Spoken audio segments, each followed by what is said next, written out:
할렐루야! 하나님은 여러분을 사랑하십니다. 오늘 이 예배를 참여하면서 어제부터 제가 성회에 참여하였는데요. 앞에 예배 전 찬양하시는 분들 계속해서 아름다운 찬양으로 하나님께 영광 올려드리셨는데 모르겠어요. 오늘 새벽에 찬양을 인도하신 우리 전도사님들이 이곳에서 제일 은혜롭게 인도하시는 분들로 배치하셨는지 제게 참 은혜가 됐는데 여러분들은 어떻습니까? 은혜가 되시는 분들 할렐루야! 네, 할렐루야. 제가 그래서 두 가지로 한번 생각해 보았습니다. 한 가지는 이번 성회에 가장 부족한 종이 저거든요. 그러니까는 주최 측에서 가장 찬양을 은혜롭게 인도하시는 분들을 이 새벽에 배치하지 않으셨나 한 가지 생각해 보고요. 또 한 가지는 하나님께서 긍휼함을 이 종에게 긍휼함을 허락하시면서 아무래도 찬양으로부터 은혜를 허락하여야겠다라고 해서 하나님께서 은혜를 베푸시지 않았나 이러한 생각도 해봅니다. 아무튼 살아계신 하나님께서는 오늘 이 자리에 모인 저와 여러분 모두에게 은혜를 베푸시기를 원하시는 줄로 믿습니다. 신명기 26장 8절 말씀해 보면 가나안 땅에 들어가기 전에 다시 한번 모세를 통하여 너희가 그 땅에 들어가면 이렇게 하여야 할 것이다 라는 명령의 말씀을 받습니다. 그 말씀이 무엇인가 하면 여호와의 강한 손과 편 팔과 큰 위엄과 이적과 기사로 애굽에서 인도하여 내사 그 땅으로 이끄시고 또한 그 땅을 여호와 하나님께서 젖과 꿀이 흐르는 땅으로 만드셨다라는 것을 고백하게끔 선포하고 있습니다. 그렇습니다. 살아계신 하나님께서 우리를 사랑하여 주시어서 하나님의 놀라운 뜻 가운데 그분의 강한 손과 편팔과 큰 위엄과 이적과 기사로 이곳에 우리를 모아 주신 줄로 믿습니다. 이곳에 우리를 불러주신 하나님께서 우리의 심령 가운데 젖과 꿀이 흐르는 놀라운 역사를 이루어 주실 줄로 믿습니다. 성도 여러분, 불교는 대학 수준이고 기독교는 초등학교 수준이라고 자랑하던 스님이 있었습니다. 제가 친하게 지내는 목사님의 고모부가 되시는 분이신데요. 그 목사님을 만날 때마다 그분이 항상 하시는 이야기가 불교는 대학 수준이고 기독교는 초등학교 수준이야, 이런 말씀을 해주셨다라는 거예요. 그 목사님의 마음은 어떠하였겠습니까? 그런데 어느 날 그 스님께서 이제 암에 걸렸다라는 소식을 듣고 병문안을 갔습니다. 죽음을 목전에 두셨을 때 이 목사님의 손을 꼭 잡고서 그 스님께서 이러한 이야기를 하였다고 합니다. 내가 이제 가야 하는데 어디로 가야 할지 모르겠어. 조카, 내가 이제 가야 하는데 어디로 가야 할지 모르겠어. 이 말씀을 정말 그 심령에 떨리는 그러한 마음으로 고백하더라고요. 그래서 이 목사님께서 우리 모두는 다 죽으면 하나님 앞에 서게 될 것입니다.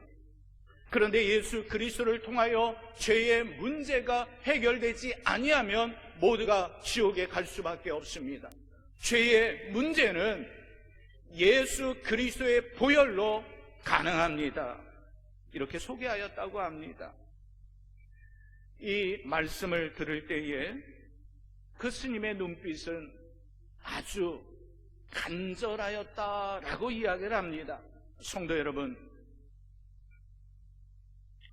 내가 죽음을 앞두고 있는데, 내가 이제 가야 하는데 어디로 가야 하는지 모르겠다라고 고백하는 한 스님의 고백이 그리워지십니까? 성도 여러분, 기독교에 대하여 비하하던 그의 입술이 이제 떨리는 입술이 되고, 그의 불안함이 어디로 가야 할지 모르겠다라는 고백으로 나올 때에 왜 그렇다라고 생각을 하십니까? 그 속에 진리가 없기 때문입니다. 진리가 없으면 불안해할 수밖에 없습니다. 하지만 저와 여러분 안에는 진리이신 예수 그리스도께서 계신 줄로 믿습니다. 진리이신 예수 그리스도께서 우리와 함께 하십니다. 우리가 믿는 하나님은요, 관념적인 하나님이 아니십니다. 철학적이고 심리적이고 학문적인 하나님도 아니십니다. 지금 살아 계셔서 이 자리에서 우리의 예배를 받으시며 역사하시는 분이 살아계신 하나님이신 줄로 믿습니다. 오늘 본문에 보면 우리가 이 보배를 질그릇에 가져라고 말씀하고 있습니다. 그런데 재미있는 것은요, 금그릇도 아니고 은그릇도 아니고 동그릇도 아니고 질그릇에 가졌다라고 말씀하고 있습니다. 성도 여러분, 금이나 은이나 동은 어때요? 찌그러지거나 아니면 못 쓰게 되었으면 어떻게 해요?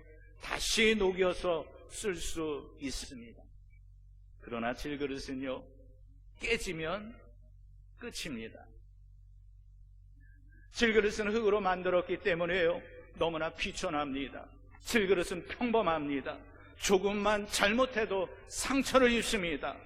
늘 고민하고 낙심합니다. 이것저것 많은 것을 가지고 있는 것 같지만 결국 빈손으로 왔다 빈손으로 가는 것이 우리의 인생이지 않습니까? 바로 저와 여러분이 질그릇과도 같은 인생이다라는 것을 말씀하고 있습니다.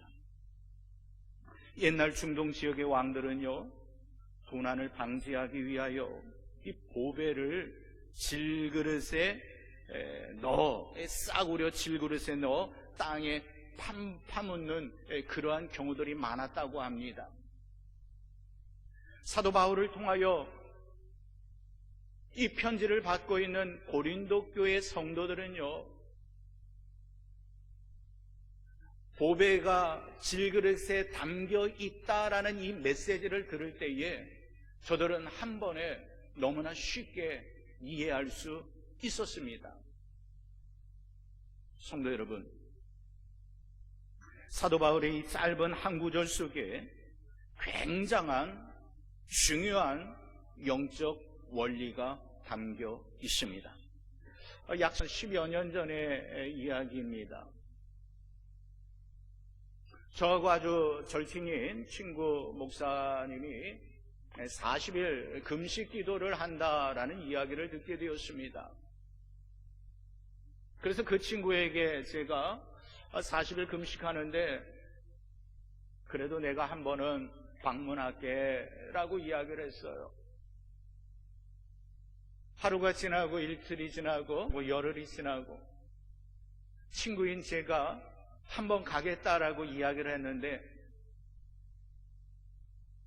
38일이 지나도록 금식 기도하고 있는 친구에게 방문을 못했어요. 좋은 친구 같지는 않죠. 그래도 어떻게 합니까? 그 친구가 생각나서 전화를 했어요. 친구야.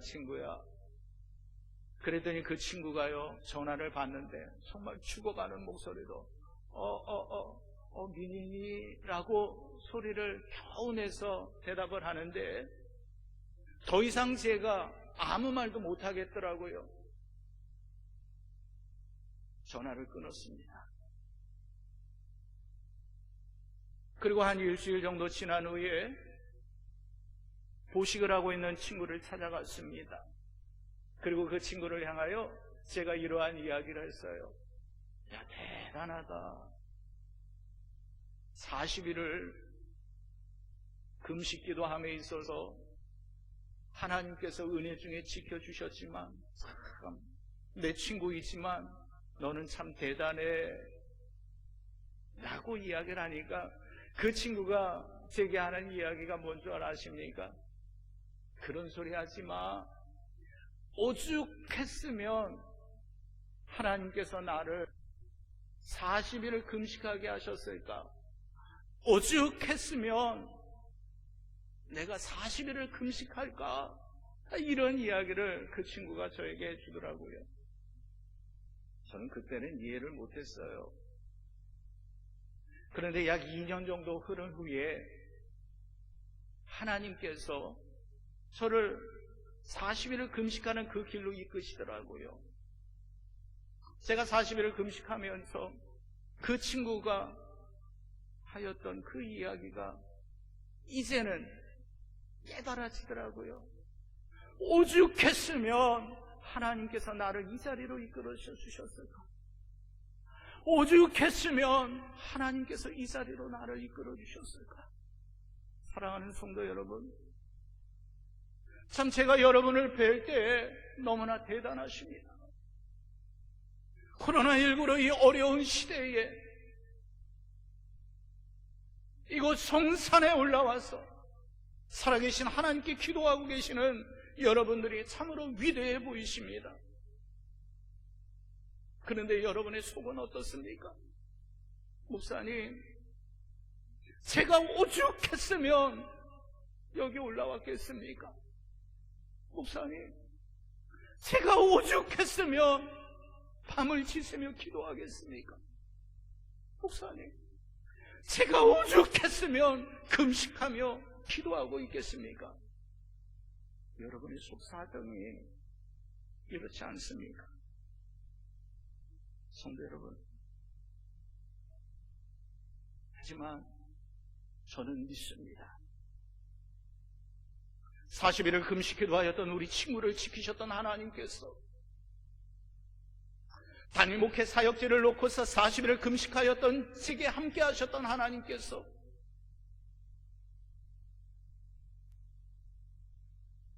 근심과 걱정과 문제를 가지고 이 성산에 올라오신 여러분들에게 함께하여 주실 줄로 믿습니다. 그분께서 강한 손과 편팔과 큰 위험과 이적과 기사로 여러분에게 함께하실 줄로 믿습니다.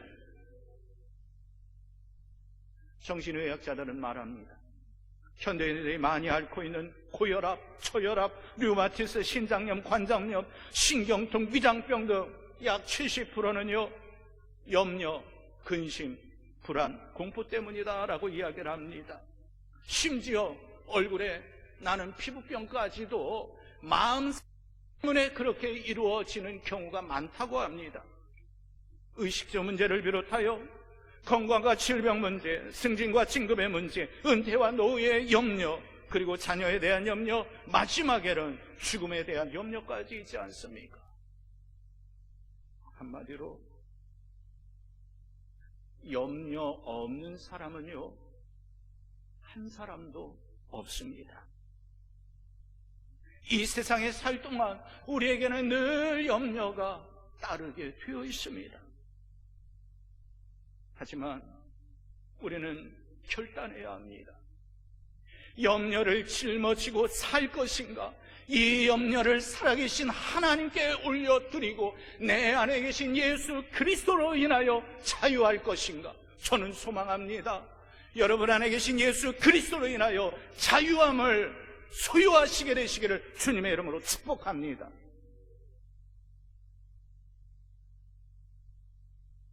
이 새벽 우리 안에 보배를 가졌음을 다시 한번 하나님 앞에서 고백했으면 좋겠습니다. 질그릇 속에 보배를 가지고 있는 자는 어떠한 환경에서도요 낙심하지 않습니다. 어떠한 시험이 와도요 흔들리지 않습니다. 그렇다면 그 보배, 우리가 잘 알고 있는 그 보배는 과연 무엇입니까? 7절 하반절 말씀에 보면은요, 심히 큰 능력은 하나님께 있고 우리에게 있지 아니함을 알게 하려 함이라 라고 말씀하고 있습니다. 그렇습니다. 하나님의 능력이 보배입니다. 우리 몸에 나타나는 예수 그리스도의 생명이 보배입니다. 사랑하는 성도 여러분, 우리는 질그릇과 같은 연약한 존재라는 것 인정했으면 좋겠습니다. 떨어지면 깨지고요, 부스러지는 존재입니다.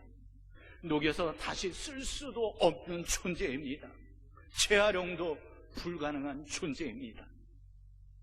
툭하면 삐지는 것이 우리의 모습이지 않습니까? 툭하면 욱하는 성격이 나오는 것이 우리의 모습이지 않습니까?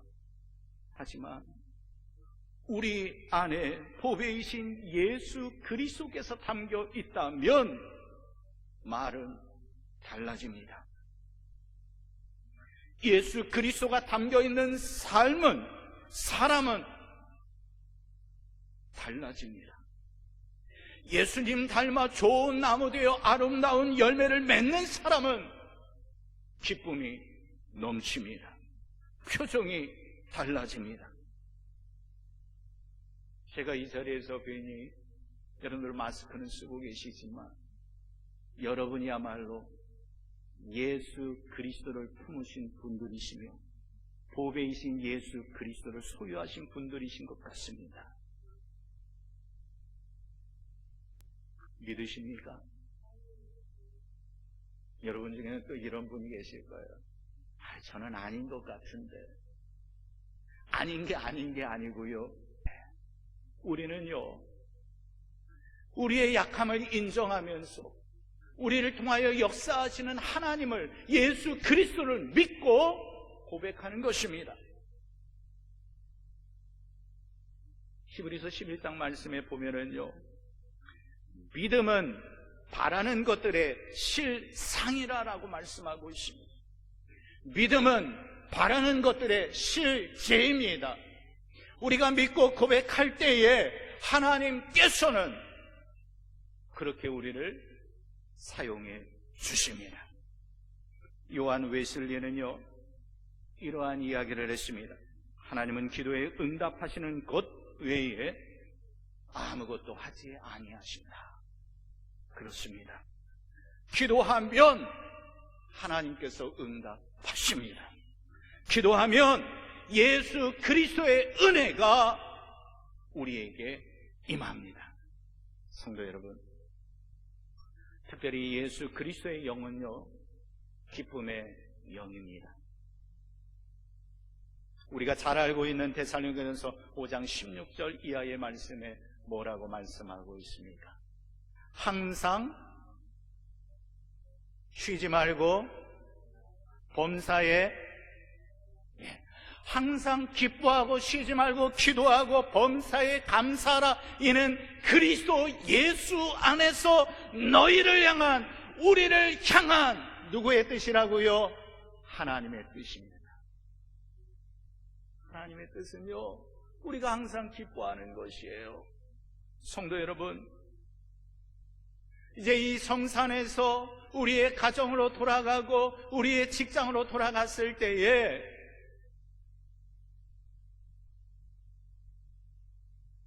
지옥에서 출장 나온 얼굴 이제 하지 맙시다.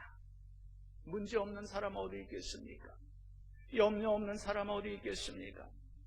하지만 우리 안에 계신 예수 그리스도로 인하여서 이제 우리의 얼굴이 기쁨의 얼굴이 되기를 소망합니다. 하나님 아버지의 뜻을 조차 천사의 얼굴을 하면서, 왜요? 문제가 없어서가 아니라 내 안에 계신 예수 그리스도께서 나를 책임져 주시고 나를 도와주시고 나와 함께 하심으로 인하여 기쁨이 넘치는 그러한 삶이 되기를 소망합니다. 살아계신 하나님께서 분명하게 말씀하셨습니다. 시편 91편 14절 말씀에서 그가 나를 사랑한즉 내가 그를 건지리라. 그가 내 이름을 안즉 내가 높이리라.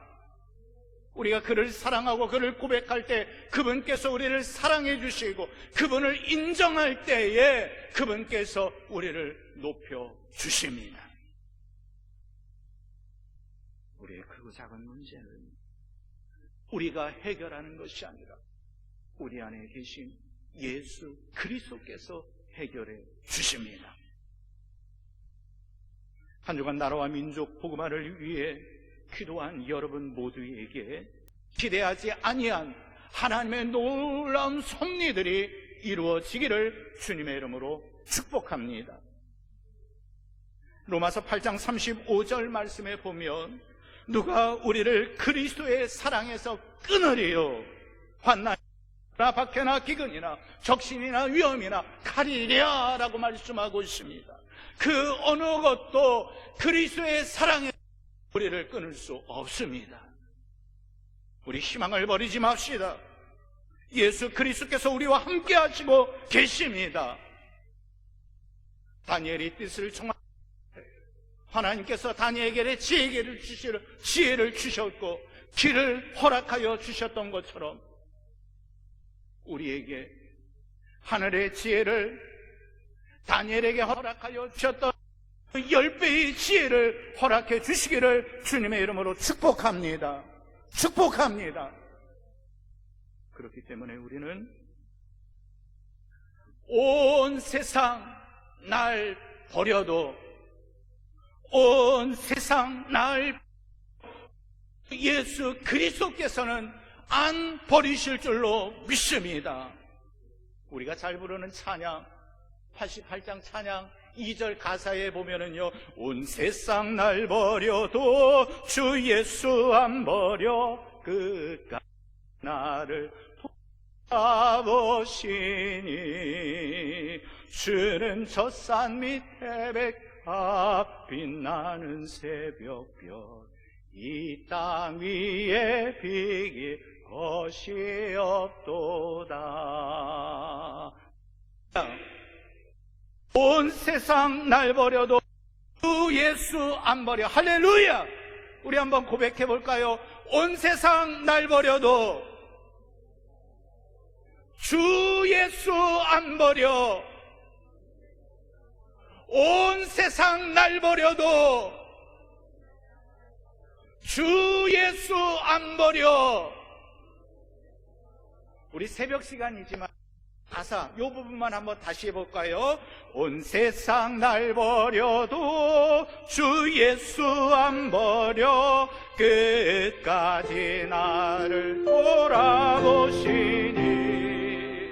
주는 저 산 밑에 백합 빛나는 새벽별 이 땅 위에 다시 한번 고백합니다. 온 세상 날 버려도 온 세상 날 버려도 주 예수 버려 끝까지 날 돌아보시니 주는 저 산 밑에 백합 빛나는 새벽별 이 땅 위에 비길 것이 없도다. 할렐루야. 우리가 이 찬양의 가사를 붙잡고 기도했으면 좋겠어요. 하나님, 그렇습니다. 온 세상 날 버려도 모든 친구가 날 버려도 부모 자식이 날 버려도 주 예수는 안 버리실 줄로 믿습니다. 주여 나를 도와주시옵소서. 주여 함께하여 주시옵소서. 내가 의지할 분은 살아계신 하나님뿐입니다라고 고백하며 기도할 수 있는 이 새벽이 되기를 소망합니다. 성도 여러분, 우리 속에 보배이신 그리스도를 소유한다면요, 남들이 이야기하는 기적이 상식이 될 줄로 믿습니다. 저는 소망합니다. 여러분의 삶 가운데 보배이신 예수 그리스도로 말미암아 불가능하였던 일들이 당연한 일로 되어지기를 축복합니다. 성도 여러분, 보배이신 예수 그리스도가 우리 안에 계실 때 어떠한 일이 나타나는지 사중 보호하심에 대하여 저는 말씀해 주고 있습니다. 특별히 사방에 우겨쌈을 당하여도 쌓이지 아니한다라고 말씀하고 있습니다. 여기서 우겨싸는 것은 무엇인 줄 아십니까? 포도즙을 짜듯이 사방에서 나를 짓누른다 할지라도 극심한 고통을 겪는다 할지라도 견딜 수 없는 고난이 내게 닥친다 할지라도 그것이 나를 싸지 못할 것이다 라고 주님께서 하신 말씀입니다. 우리는 모든 궁지에서 벗어날 수 있습니다. 괴로움을 당한다 할지라도 예수 그리스도의 능력으로 꺾이지 않을 줄로 믿습니다. 마음의 평강을 누리게 될 것입니다. 꼬리 없는 짐승들의 눈빛이라는 책이 있는데요, 조선민주주의 인민공화국의 수용소에서 정치범으로 수용됐던 이순옥 씨의 경험을 쓴 회고록입니다. 수용소 중에서도요, 예수 그리스도를 믿다가 정치범으로 수용소에 있는 저들을 위한 그 초선은요, 천장이 낮대요. 보통 170 아니면 180 이상 돼야지 서서 있을 수 있는 건 아니겠어요? 천장이 낮대요. 항상 구부리고. 그래서 그곳에 갇혀있는 기독인들은 허리가 이렇게 1년, 2년, 10년 허리가 이렇게 굽어져 있어요. 근데 그 회고록에 보면 저들이 그럼에도 불구하고 그것에서 노동을 하면서 입술에서는 찬양이 나온다라는 거예요. 저들이 찬양을 할 때에 안에 군인들이 발로 짓밟고 패고 피투성이가 날 정도로 만듦에도 불구하고 저들은요, 입술을 통하여 하나님을 찬양한다라는 거예요. 그런데 중요한 것은요, 허리가 굽었고 짓밟힘을 당하는 과정 속에서도요, 저들 그리스도인들의 마음이 평안하다라는 거예요. 근데 여러분, 삶이 편안해져서 평안한 것이 아니라 그 안에 예수 그리스도께서 계시니까 허리를 못 펴고 살아도, 두둥겨 배임을 당하여도, 짓밟힘을 당하여도 그 마음에 뭐가 있다고요? 평안이 있습니다. 우리에게도 그러한 평안이 찾아오기를 소망합니다. 또한 답답한 일을 당하여도 낙심하지 아니한다라고 말씀하고 있습니다. 우리는 사실 때로 난처한 일을 당할 때도 있어요. 쩔쩔매할 때도 있습니다. 쩔쩔 몰라 할 때도 있습니다. 진퇴양난 혹은 절망의 상태일 때도 있습니다. 어떤 방법과 수단을 써도 해결할 수 없을 때가 있습니다. 여러분 잘 알고 계시는 출애굽 사건, 하나님의 놀라운 은혜 가운데 이스라엘 백성들이 출애굽했어요. 근데 한참 출애굽하다 보니 앞에 뭐가 있어요? 홍해가 있는 거예요. 뒤에는 애굽의 군병들이 막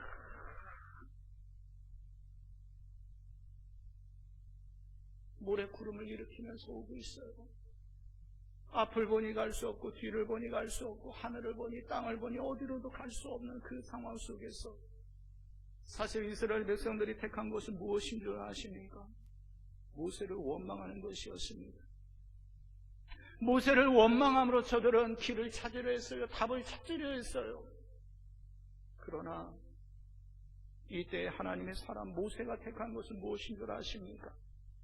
출애굽기 14장 13절 말씀에 보면 모세가 백성에게 이르되 너희는 두려워하지 말고 가만히 서서 여호와께서 오늘 너희를 위하여 행하시는 구원을 보라. 두려워할 수밖에 없는 상황 속에서 두려워하지 말라. 너희를 위하여 행하시는 하나님을 보라. 모세가 제시한 방법입니다. 너무나 위대하지 않습니까? 저와 여러분 역시 모세처럼 하나님의 사람인 줄로 믿습니다. 우리 안에 보배이신 예수 그리스도가 계심을 믿고 그분 예수 그리스도를 통하여 방법을 찾으시고 예수 그리스도를 통하여 길을 찾으시기를 주님의 이름으로 축복합니다. 또한 우리는 잠시 박해를 받는다 할지라도 버림을 받지 않습니다. 세상으로부터 왕따를 당한다 할지라도 모두가 내 곁을 떠나간다 할지라도 이제는 내 곁에 아무도 없을 것 같아도 우리 안에 계신 예수 그리스도께서 우리와 함께 하시는 한 우리는 하나님께로부터 버림받지 않습니다. 누가요? 내가. 우리 설교 듣다 보면은요, 앞에 부분에, 그렇구나, 저렇구나, 이것이 우리에게 은혜이구나, 그러다 조금 중간 정도 지나면은요, 내가 아니라 성경 속 어떤 인물이 그렇더라라고 생각을 해요. 아니에요.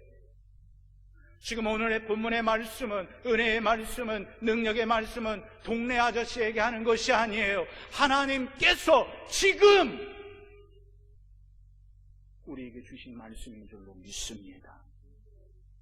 잠시 박해를 받는다 할지라도 우리는 버림을 받지 아니합니다. 의를 위하여, 즉 하나님 나라를 위하여 박해를 받는 자는 복인 줄 믿어야 할 줄로 믿습니다. 왜냐하면 그 천국이 하나님 나라가 저와 여러분의 것이기 때문입니다. 때문에 하나님께서 우리를 향한 생각은 예레미야 29장 11절 말씀에 보면 평안이요 재앙이 아니다라고 말씀하고 있어요. 너희에게 미래와 희망을 주는 것이다 라고 말씀하고 있어요. 그렇습니다. 하나님께서 우리에게 말씀하신 오죽했으면 기도원에 올라와서 작정을 하고 기도해야 할 상황이지만 하나님께서 우리에게 주시는 마음은 평안입니다. 미래와 희망입니다. 이 새벽 기도하실 때 하나님 그렇습니다. 내 눈으로 볼 때에, 내 이성으로 판단할 때에, 나의 상황으로 볼 때는 포기할 수밖에 없지만 하나님 감사합니다. 미래와 희망을 주시니 감사합니다. 나의 미래는 무엇입니까? 나의 희망은 무엇입니까? 말씀하여 주시옵소서. 이 새벽 살아계신 하나님께서 분명 여러분 모두에게 말씀해 주실 줄로 믿습니다. 우리가 기도할 때 이런 확신을 가지고 기도하는 거예요. 마지막 네 번째로, 거꾸로뜨림을 당하여도 우리는 망하지 않습니다. 여기서 거꾸로뜨림을 당한다는 것은요, 때린다라는 거예요. 그러한 것을 당한다 하죠. 사도 바울은 어떠하였습니까? 돌로 바울을 쳐서 죽은 줄 알고 시외로 끌어내치기까지 하였던 인물이지 않습니까? 하지만 사도 바울은 만신창이가 될 정도로 돌에 맞았다 할지라도, 죽을 정도로 맞았을지라도 그래도 망하지 않았습니다. 왜냐하면 보배이신 예수 그리스도께서 함께 하셨고 힘을 주셨기 때문입니다. 성도 여러분, 모두의 협력자 호레시오 스페포드에 대한 이야기를 하려고 합니다. 찬송가 413장을 작시한 자인데요, 이 호레시오 스페포드는요, 시카고의 저명한 변호사였습니다. 의과대학 법리과 교수였고요, 신학교 이사 및 운영위원이었습니다. 또한 대부흥 전도자 모디를 도와 교회를 열심히 섬기는 모디 교회의 회계 집사님이셨습니다. 하지만 1871년 시카고의 대화재가 일어나면서 교회가 완전히 불탔고, 교회뿐만 아니라 자신의 집도 불탔습니다. 교회가 불탔기 때문에 어떻게 해서든지 빨리 교회를 다시 건축할지, 이것을 고민하며 모디 목사님과 함께하였어요. 이 일에 공분서도였습니다. 그런데 그의 부인인 안나 스페포드가 몸도 좀 약해졌어요.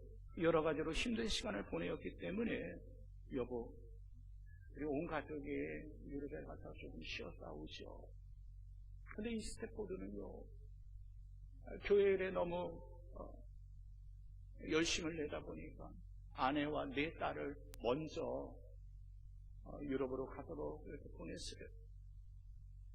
그런데 1873년 11월 15일 새벽 2시에